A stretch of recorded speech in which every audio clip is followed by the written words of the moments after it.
Okay, so now we have this left-hand side, this left-hand section here on the top there, and likewise the corresponding box here. I've put in this one. What have I? No, I haven't. I've put in that one. I haven't done that one and that one yet on that side over there. And I was just going round checking that I've got all the pipes, the bamboo in.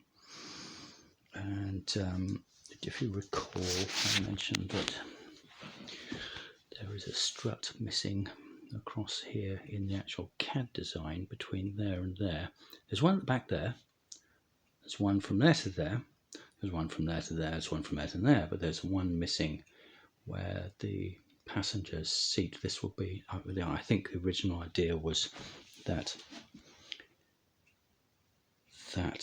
and that were angled backwards so that there was a room to put a seat, but of course those are in the way of the join points for the rear swing arm for the rear suspension. So I adjusted the angles of those, but yeah, those are the same. But despite that, this section is now pretty rigid, this piece here.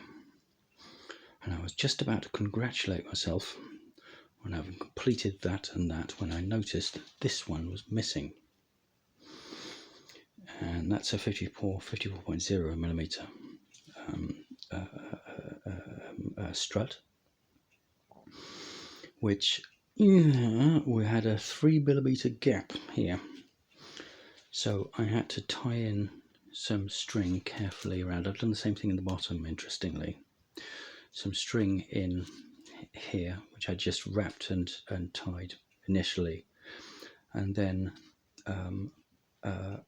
put from the point where it was tied, I wrapped it around here to give it the initial tension, tied it onto there. So tied from there round there onto here to pull this in a bow, and that still wasn't enough, so I've gone round, tape, pull, pull, pull, pull, pull, and eventually managed to close this gap and that gap. And what we're doing is we're trusting the design there, that it is pulling to adjust for some incorrect thing.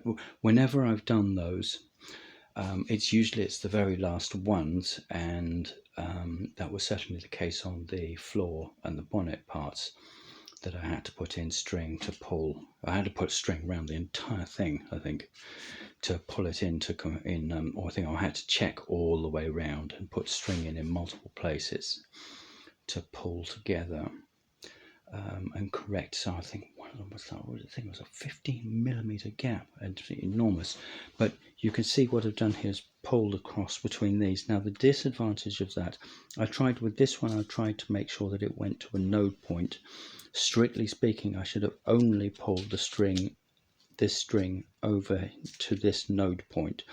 What is happening is that because this string is pulling against here, it's bending this slightly, and that will be bending that slightly, and this one will be bending this slightly.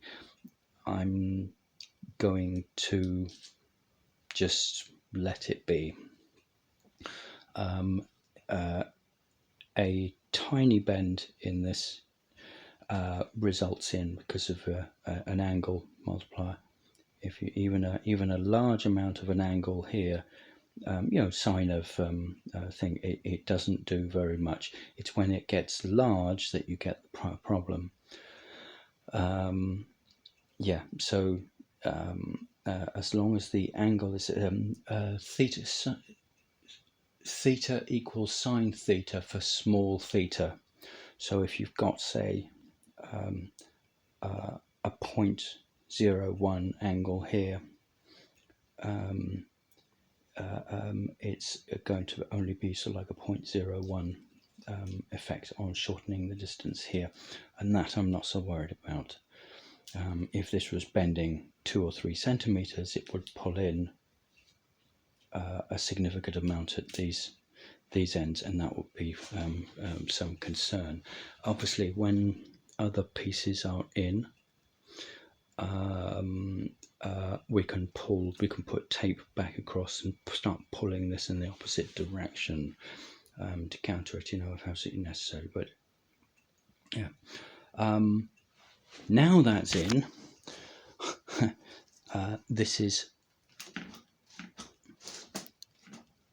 really rigid. That's really good. And you know what it reminds me of? Do you know what this whole thing reminds me of? It reminds me of the old biplanes. From the early 1900s. That's what this is the kind of technique that they used. So it should be of no surprise that this is both strong and light. So yeah, anyway, that's it. Thank you very much.